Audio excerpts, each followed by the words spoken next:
This is the great race on Lincoln Highway.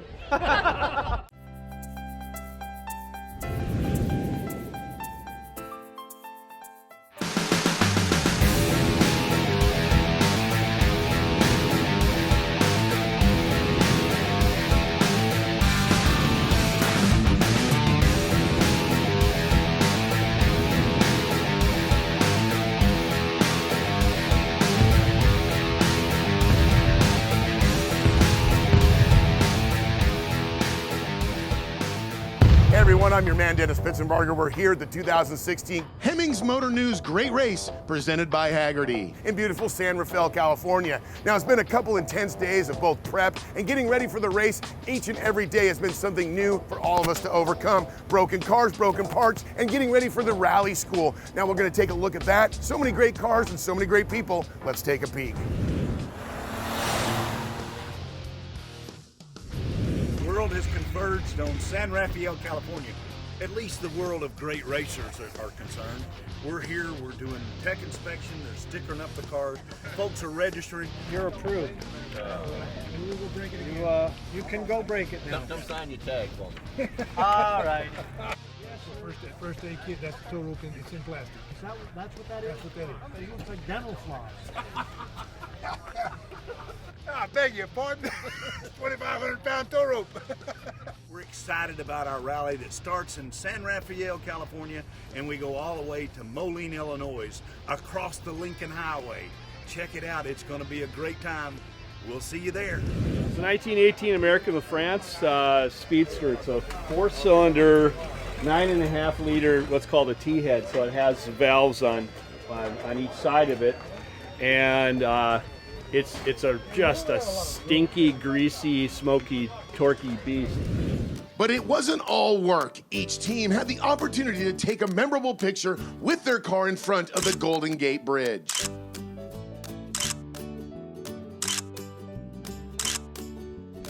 And who wouldn't love the chance to drive their classic vehicle around a NASCAR track? The Sonoma Raceway granted plenty of wishes, giving the racers a once-in-a-lifetime opportunity to take a lap around the track.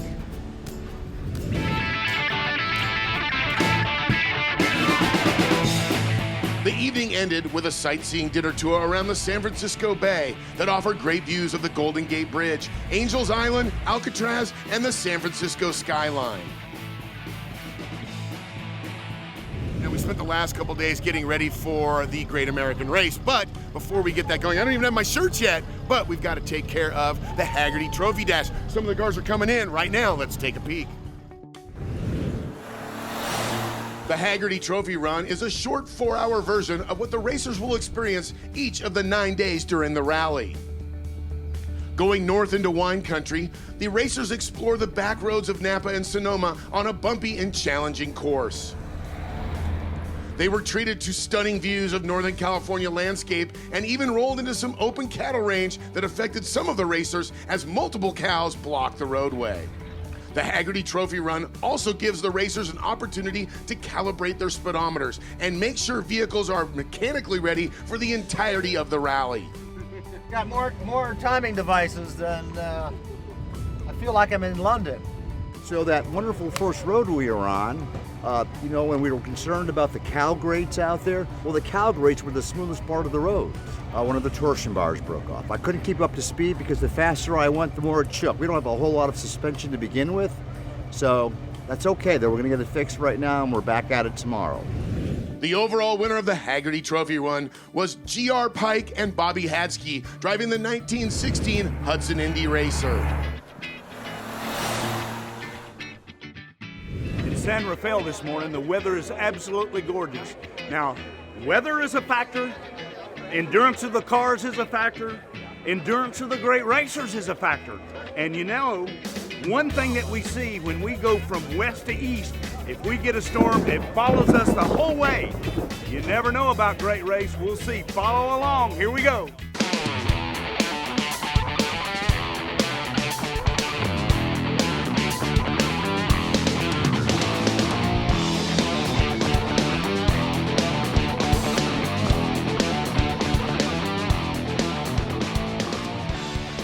All right, one of the cool things you're going to see is cars from all across the country. Now, this particular 46 Ford was actually built in a swap meet out in Hershey. Brad and the guys went and got a bunch of parts and built a truck, and now what they're going to do, they're going to take it 2,000 miles across the country. That, my friend, is the Great American Race. It's been such a long time coming. We've been planning this event for 18 months, and to be here today, super excited. We've got thousands of people that came out to wish these great racers a bon voyage as we drive across America down the Lincoln Highway. All right, it's a 1916 Hudson 4-passenger Speedster, the car we brought in 2006 and won in, finishing right here actually. So we'll see if we can't get that going again. Oh, we're gonna win. We're gonna go out for a drive. We're gonna win. All right, so this is how we're gonna power our rally Speedo. You have to have a separate power source for it since it's a 12-volt operated item and we have a 6-volt truck. So we have a jump box with a 12-volt and we're gonna plug that in, and we charged this in our hotel room all last night, as many people do. So now we're ready to go. How about a good old-fashioned produce truck? Check out this 34, and check this out. Very cool Navarro heads on this great little hot rod. Oh yeah, we broke a shock mount, right? There's a metal plate that comes up under here, the shock bolts to it. It broke right off. The car was, I spent all winter tightening the car up so it was nice and tight, no rattles. And first day, bang, bang, clang, clang. We're doing this because we think the Great Race brings a whole lot of people into our downtown and we'll have a good time. And so we're just excited about having everybody enjoy our fine city of San Rafael. Well, some of the cars have some very significant history, including this car with the number 66, retired because it's been in the family for many decades. Also, we have a very special guest driver right here. I don't think he's legal. We might have to check his driver's license. When we get back, the start of the Hemmings Motor News Great Race presented by Hagerty. Stay tuned. Welcome back to the 2016 Hemmings Motor News Great Race presented by Hagerty.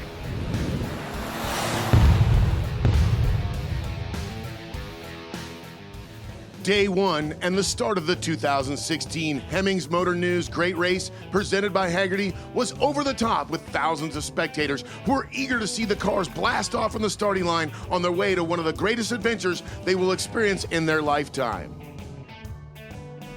There are 5 class divisions within the Great Race. The Grand Champion divisions are racers who have won the Grand Championship before. The Expert division are racers who have finished well in the previous rallies but have never been a Grand Champion. The Sportsman division, usually the largest class, with die-hard racers young and old competing to win. The Rookie class is for first-time racers, and the X-Cup division is designated for young people, usually in school, who have built a vehicle specifically for the Great Race. Our school is automotive based. I was in the motorsports high performance automotive degree, and he was an auto body. We have a diesel student, and we have 2 other auto techs on the team as well. Each division has individual winners, with the overall rally winner taking home the honor of Grand Champion. Did you get it fixed? We did. We have found some really very accommodating people downtown here in San Rafael. The Francisco brothers welded it for us, had us check out our whole undercarriage for us, and didn't charge us a dime. There's good people out there still. This is Jesse Combs from 1001 Car Things You Must Do, Want to Do, Gotta Do Before You Die. You guys give a great San Rafael welcome to Jesse Combs. Here with Jessie Combs. Jessie, the fastest woman on earth, and she's going to be participating in our rally. And just want to know, what do you think, Jessie? I mean, isn't this crazy? This is crazy sauce. I can't believe how many people come and visit this event and do this year after year after year. This is, and I haven't even experienced it yet, so I am waiting to see why they come back every year. That's awesome. And have you ever done a rally before? A time endurance rally? Nothing like this. No, this will be the first time ever. I've done a Gazelle rally, but it was all off-road and it was all like strategic, so it's completely different type of driving. Awesome. Yeah. Well, hang on in there. Jessie Combs at the 2016 Hemmings Motor News presented by Hagerty. Great race. As Jessie Combs and the other 109 race teams make their way to the starting line, let's take a look at today's route. Starting in San Rafael, the ralliers will travel about 100 miles to their first stop for lunch in Vacaville, California, and then hit the road again on their last leg of the day and their first overnight stop in Old Sacramento, California. Each race team leaves the starting line 1 minute apart. They must reach each checkpoint at a precise time to score an ace, which is reaching a checkpoint at the exact point they are supposed to. The great race is all based on accuracy. It's not a race of speed, it's a race of who is the most accurate, who drives down the road the most accurate, who keeps their speed the most accurate, who makes the turns the most accurate. And we judge that with the checkpoints. And we'll have anywhere from 4 to 7 or 8 or 9 checkpoints during a typical day on the great race. And the checkpoint workers are out there and marking each team to the exact second when they cross that checkpoint. We know what time to the second every great race car should pass a checkpoint, but the great racers don't know where the checkpoints are. So it really makes you have to stay on your toes every second of the day on the event. Once the racers made their way out of downtown San Rafael, it was smooth sailing for the first 100 miles of back roads on their way to Vacaville, California for lunch. Founded in 1850, the city of Vacaville was a Pony Express stop and home to many large produce companies and local farms which flourished at the time due to the Vaca Valley's rich soil. After lunch, it was back to the California roads. The afternoon route was filled with the beautiful farmlands and rolling hills before the racers took to the highway for the last section to their evening stop in Old Sacramento, California. They got tough, they got the line. Oh, here they come, they never stop. Every car behind me is a car. Oh, every car behind me is a car. Against the wall and don't you move. They always win, you always. Day one took its first victim when Jeff and Kathy Hermison had to do a repair and replace on the side of the road. Cutting out under load, and then now it's to the point where it'll only run about 30 miles an hour. The thing fires up and idles nice, but beyond that, just not good at all. You know, I like to say that the Great Race is the adventure of a lifetime that you can do every year, but it is a time, speed, endurance rally with an emphasis on endurance. It is hard on cars. You know, we've had engines bust and we replace them at night. Brakes wear out. Hopefully tires wear out. But it's also hard on the drivers. We average 2,500 miles, so it's hard on the cars and hard on the drivers. The remaining great racers arrived at Old Sacramento, driving on the original cobblestone roads, hoping for good scores, as another big crowd of spectators welcomed them into the town streets filled with hundreds of classic vehicles. Established during the gold rush of the 1800s, Old Sacramento is now a historic landmark district and home to the California State Railroad Museum.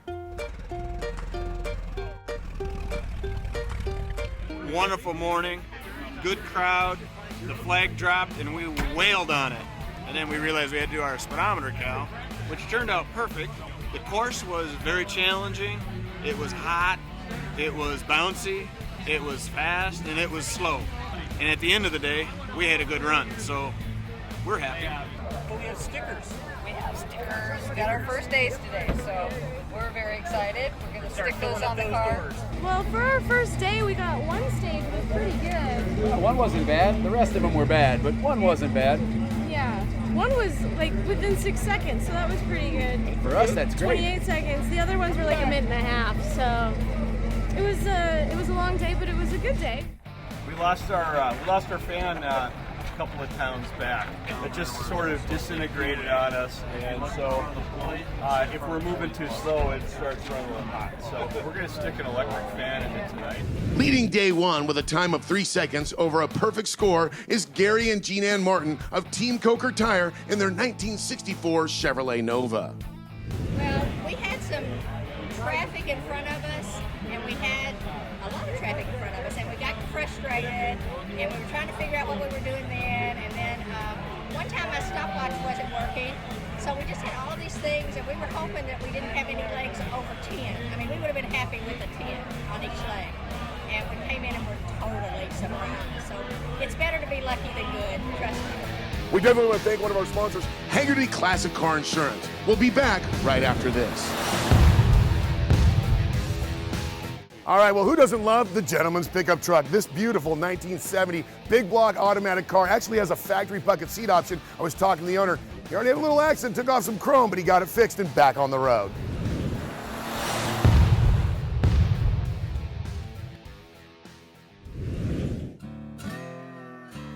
It's the morning of day 2, and the racers are gearing up for the roughly 150 miles to their second overnight stop in the biggest little city in the world, Reno, Nevada.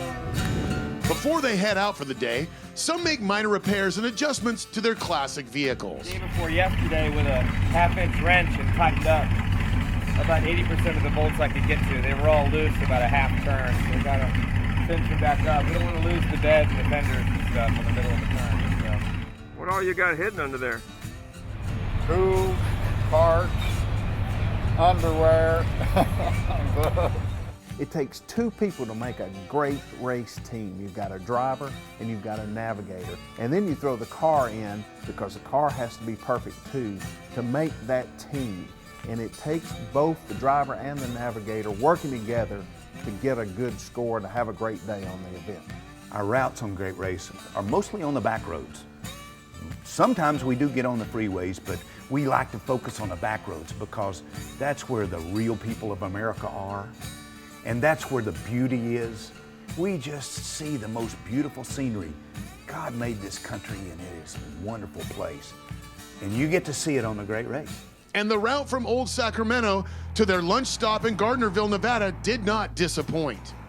The route was full of twists, turns, and elevation changes that took the racers into the Sierra Mountain Range, where they reached peaks of nearly 8,000 feet above sea level. And the landscape was amazing, treating the racers to majestic views of lakes, trees, and snow-capped mountains as they made their way into the state of Nevada and into the town of Gardnerville for lunch. Hey everybody, we had a great kickoff at San Rafael, and that led us to Old Town Sacramento with some great people in planes, trains, and automobiles as far as the eye could see. But now we're in Gardnerville, Nevada after a great trip over some elevation. Let's go take a look at this local car show and check out some automobiles. Gardnerville's car show drew an incredible turnout of high-end classic cars and trucks from the 30s all the way up to high-performance cars of the 60s and 70s. After lunch, the racers headed off to Reno, Nevada for their second overnight stop. With beautiful scenery in the background, the racers faced the dreaded maze. You know, a lot of great racers think that a maze is the most fun on an event.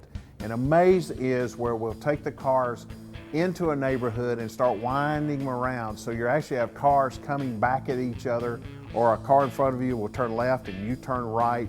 And it just adds to the excitement of the event instead of just driving straight down the road. Once you've participated in a great race, you will learn what is called a maze. A maze often goes into a neighborhood or a system of streets that interact with each other. And the secret about doing a maze is running your own course and not paying attention to the other cars in the maze. Because if you pay attention to the other cars in the maze and not run your own race, you will get messed up terribly. When they finally made it into Reno, everyone was treated to a grand reception at the National Automobile Museum, which is the home of the Thomas Flyer, the winner of the very first great race from New York to Paris in 1908. All right, one of the highlights for day 2 is being inside the National Automobile Museum. And one of the cool things that you see is over 200 cars, 100,000 square feet of automobile restorations and Americana, including this very cool story. 1938 Cadillac owned by the king of the silver dollar. When they unearthed this car after he passed, they actually pulled out dump trucks of silver dollars just to get it out of the garage. We had a smooth ride on Cobras today, and we didn't shoot ourselves in the foot. We had a good time, and our score was a 10. This is only day 2. We're still rookies, so we're not exactly sure what goes on in this rally. But today we learned about the neighborhood chaos, where it's literally like cars going every single direction. You can't gauge yourself off of anything. You miss one turn, you're kind of screwed. And so we have no idea how well we did or didn't do. The maze was wonderful. Yeah, we had 3 cars in front of us. We thought they were going to get in our way, and we had to make a right on Jimbo, and all 3 of them went straight, and we made the right. We didn't see them again, so it really went pretty good. We're here, car didn't brake, got a little vibration, He's a little loose, but he'll be okay. How long have you been doing this? 33 years, I guess. However long they had them. Why do you keep doing this? Oh, I love it. Look at all these people, for crying out loud. And they're all car people, and we just have a great time. One of the things you'll see at the Great Race is originality. And one of the most copied and cloned cars in the entire planet is the Mustang GT350, built and put together by Carroll Shelby. Now, one of the things that we have here is a very special car. This is not only a GT350, it's a GT350H. Hertz made 1,000 of these cars available in 1966 that you could go to their store, rent, race, and just give it back like nothing ever happened. The Day 2 leaders are Dave Reeder and Sawyer Stone with a score of 11 seconds in their 1916 Hudson 4-passenger Speedster. Day 3 was a day of long, lonesome highways. The racers quickly understood why the Lincoln Highway is nicknamed the loneliest highway in America. The wide open spaces offered beautiful scenery, including dry lake beds and incredible mountains in the distance as they made their way into Austin, Nevada for lunch. All right, well, it's been a driver's day, a lot of long, straight roads on the loneliest highway in the nation, but we're here in Austin, Nevada. Have a great time, see some great cars. Austin, Nevada is the smallest host city of the 2016 Great Race, with only a population of 192, with very few nearby towns. In the late 1800s, Austin was a thriving mining town when silver was discovered. Today, the town is considered a living ghost town. To get good gas, because I don't do well going up here. We got some bad gas. We about didn't make it here, so. Hot. Straight line. And we're here. 50 miles an hour. We're 2 seconds off of last year's grand champion, so they're only 2 seconds wrong. Not bad, huh? Boy, that's very lonely out there. Even with, well, actually it was lonelier because Chris was next to me, and You weren't much company either. he's a good Finlander, so he doesn't say much, only when he needs to speak. Very conservative with his words. So I was mostly left to humming show tunes and old favorites from the 60s. After a brief lunch, it was back to the lonely roads and another long trek to the overnight stop in Elko, Nevada, which was challenging for the racers as they spent most of the trip at 50 miles an hour without many maneuvers, making it tough on the driver's legs trying to maintain speed. Don't go away. When we come back, the racers reach Elko, Nevada as they continue their journey from San Rafael, California to Moline, Illinois.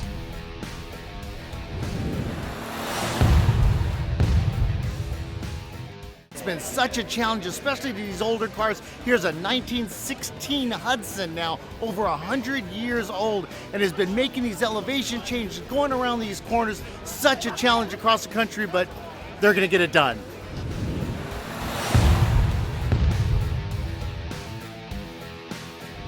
Day 3 continues as the racers make their way into Elko, Nevada.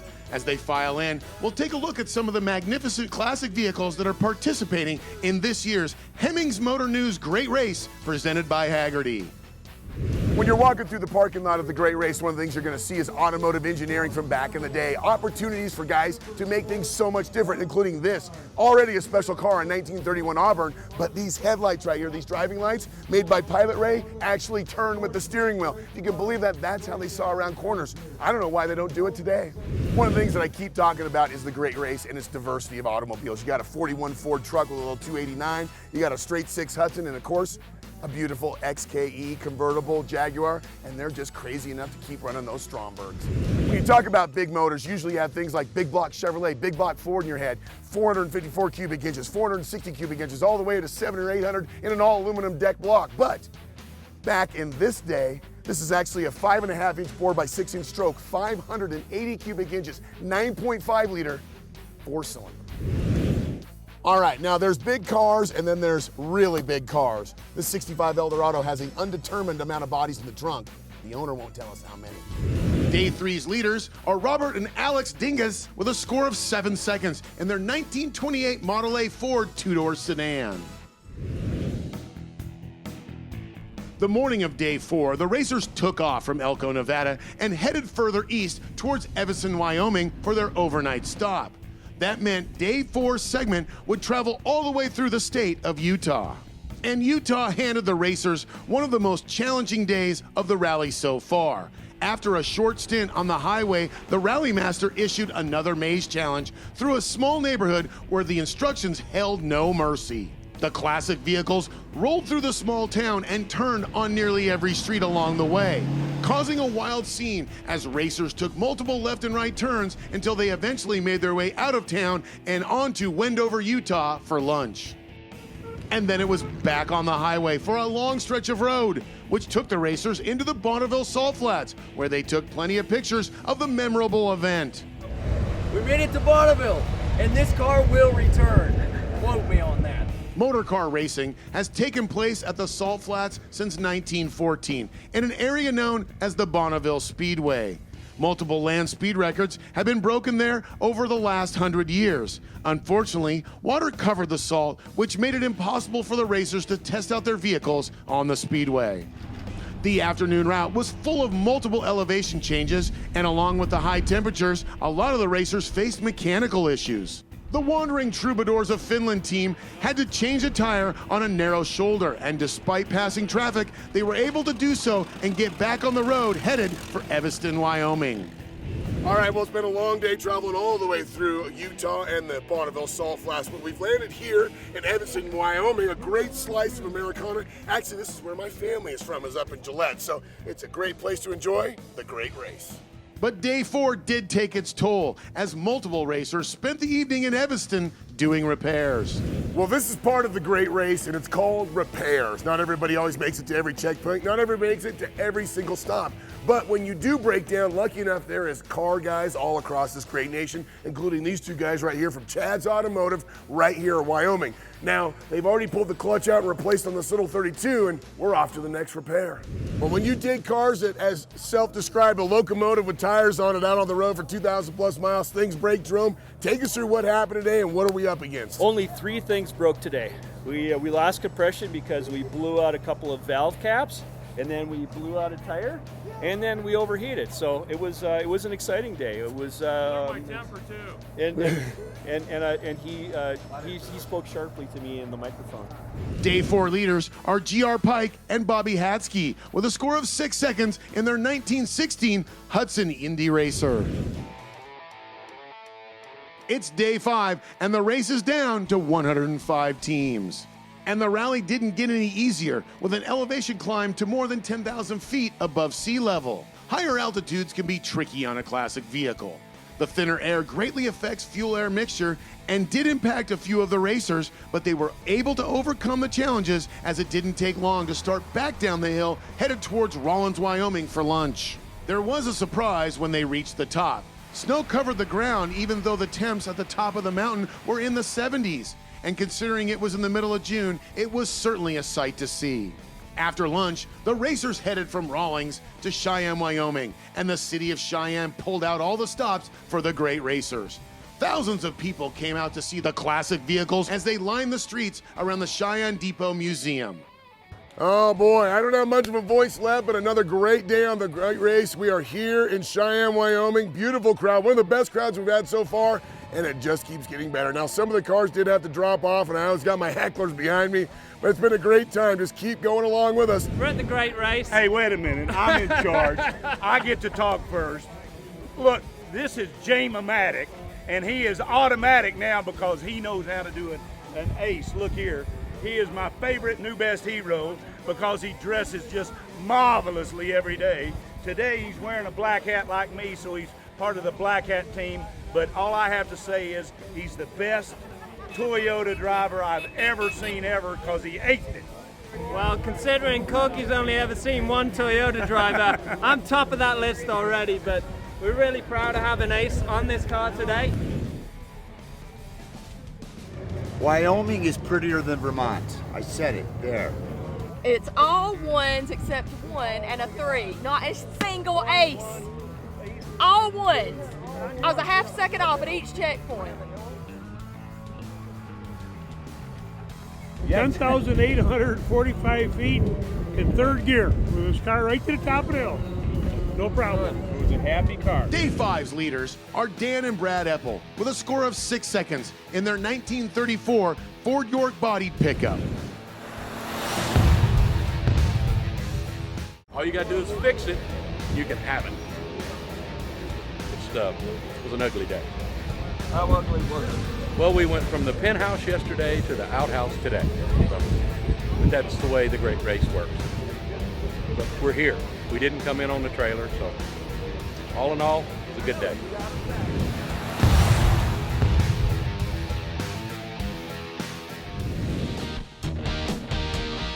Day 6 of the Hemmings Motor News Great Race presented by Hagerty is underway. Today's journey will take the racers out of the desert and into the high prairies as they travel northeast from Cheyenne, Wyoming to Rapid City, South Dakota.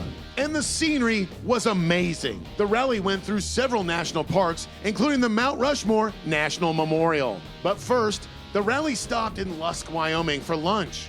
Lusk, with a population of about 1,500, is located in the least populated county of the least populated state in the United States. The drive from Lusk to Rapid City offered many sights to see, from wild buffalo and other animals to a trip through what's called the Eye of the Needle, a man-made tunnel in the rock that opens to a natural cleft. And then it was on to Mount Rushmore, where the racers stopped briefly for pictures. The day ended when the racers entered Rapid City, South Dakota. The Hemmings Motor News Great Race presented by Hagerty coincided with the town's Thursday night summer events that brought out over 10,000 spectators who were treated to live music and hundreds of classic vehicles.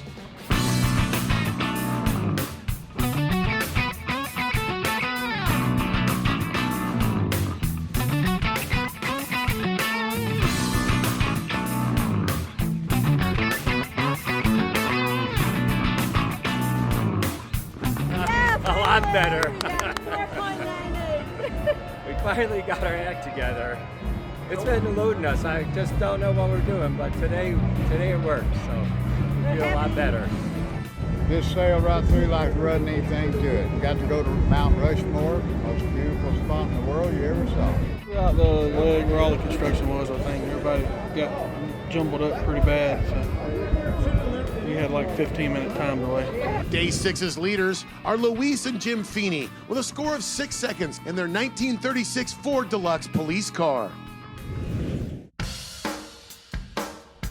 The morning of day 7, the racers left early in the morning, and after a brief stop for souvenirs, they headed further east and onto the Badlands National Park.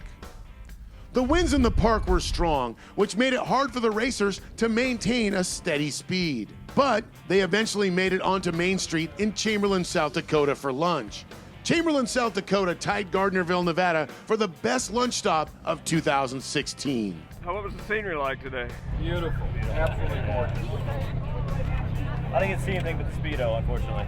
So the racers have no GPS or cell phones, so speedometers play an important part in the rally, since it's the only tool, along with a stopwatch, allowed in competition. After lunch, the race continues towards Sioux Falls, South Dakota.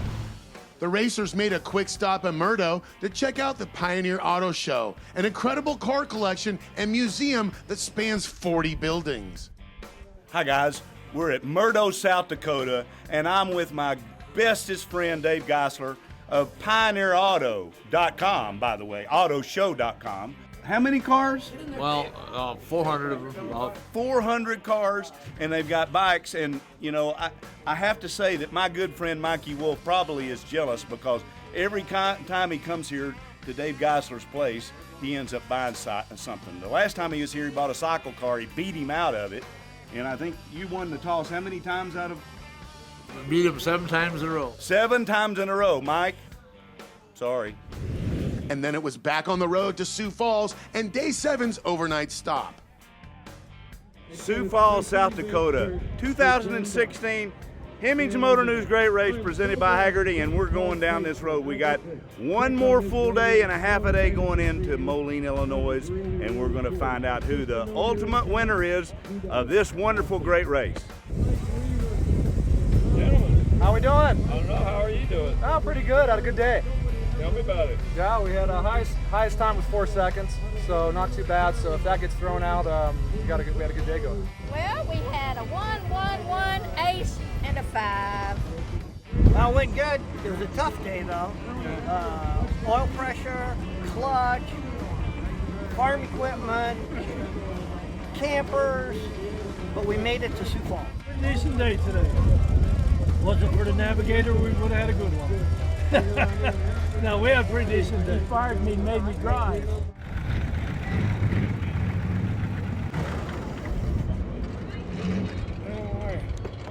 How was the rest of your day? Hot. Oh, it stayed windy. And then it got hot too, so it was awesome.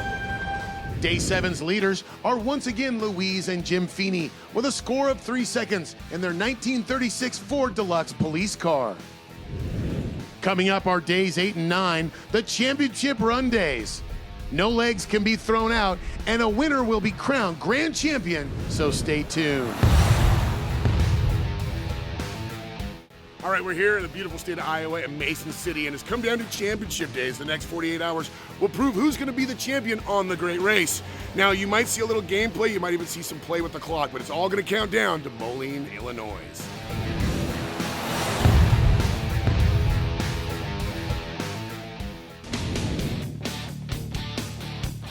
Day 8 of the Hemmings Motor News Great Race presented by Hagerty took the racers out of the prairies and into the cornfields. Today's route started in Sioux Falls, South Dakota, and traveled through a short stint in Minnesota and on to the state of Iowa, headed for Cedar Rapids and Day 8's overnight stop. The route was challenging for the racers, with another maze to navigate, some lengthy transits, and a lot of 90-degree turns, making it to Mason City, Iowa for lunch.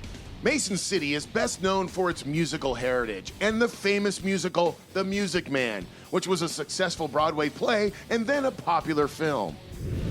Day 8 and 9 are scored differently than the previous 7 days. They're what's considered the championship run, where no legs of the journey can be thrown out. And after a long rally day, the racers made it into Cedar Rapids, Iowa, where they were greeted once more by thousands of enthusiastic spectators. It was hot today, but everybody's kind of riding this. This was the last full day of Great Race, and I don't know. I am sad. So tomorrow's a half day, so we'll see how we did. But it was fun. We had a great day today. A lot of fun.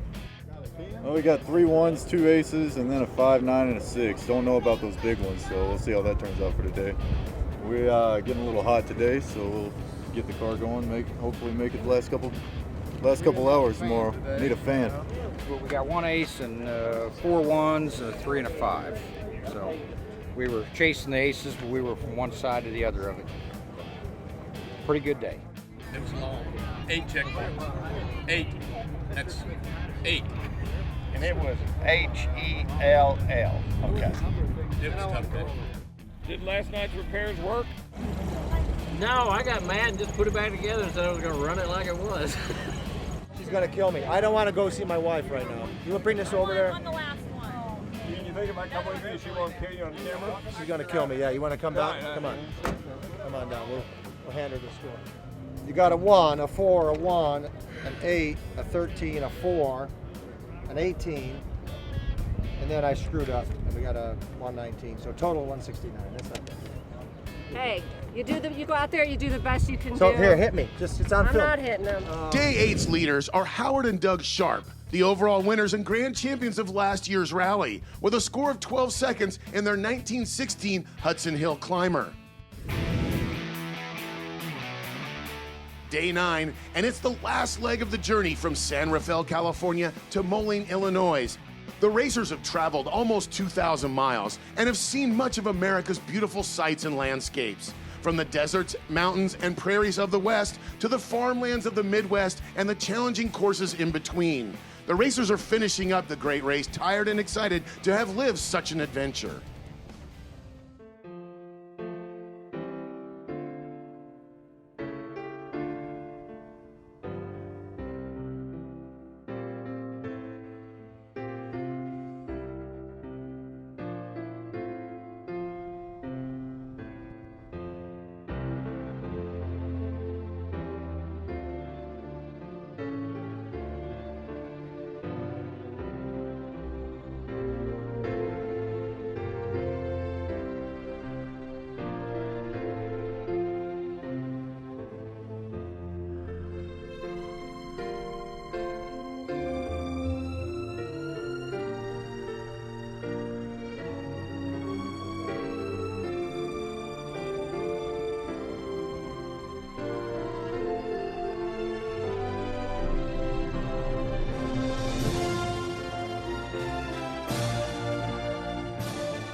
Making it to Walcott, Iowa for lunch, the racers stopped briefly and checked out the Iowa 80 Truck Museum. Bill Moon, the founder of the Iowa 80 Trucking Museum, has a passion for collecting antique trucks that are now on display for the general public.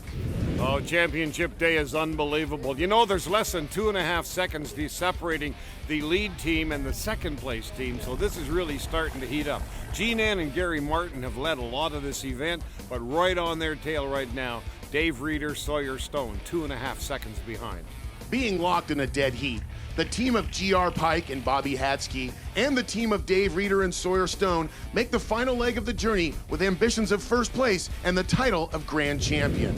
And it was a fantastic finish for both teams when they learned that they had actually tied for first with an overall rally score of 1 minute and 2.4 seconds. A tie has only happened once in the history of the Great Race, making this one the second.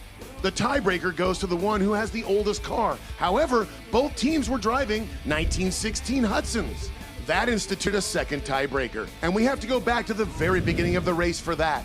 It came down to who had the better score in the Hagerty Trophy Run. G.R. Pike and Bobby Hatsky won the Hagerty Trophy Run, which makes them this year's Hemmings Motor News Great Race presented by Hagerty Grand Champions. Time that we have won on a tie, which is amazing. You go all the way across the country and it reverts back to a practice rally that you do 8 days ago to determine the winner. It's that tough a game and it's that close on the scoring.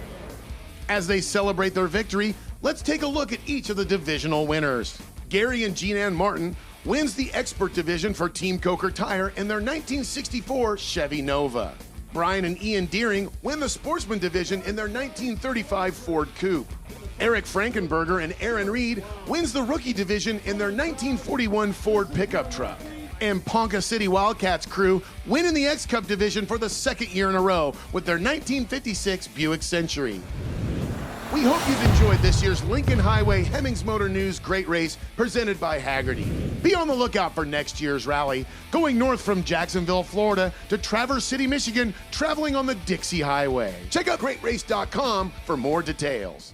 I'm with Jim Minetto, the publisher of Hemmings Motor News, our primary sponsor of the Great Race, and he has had hard times on the Great Race. Last year he broke. Well, coming into Cedar Rapids, Iowa, he did a really good day. Well, I still don't believe this, but I guess I listened to my navigator today. We got 1, 2, 3, 4 aces today. 4 aces. I've never gotten 4 aces in an entire race. So this is a very special day. I had to lend him my handkerchief because he was crying like a baby when he came in. I'm still afraid that John Clausen is going to repossess him. So I want to get out of town as fast as I can. Great Race 2016, Hemmings Motor News, winner every time. Thank you, Bert.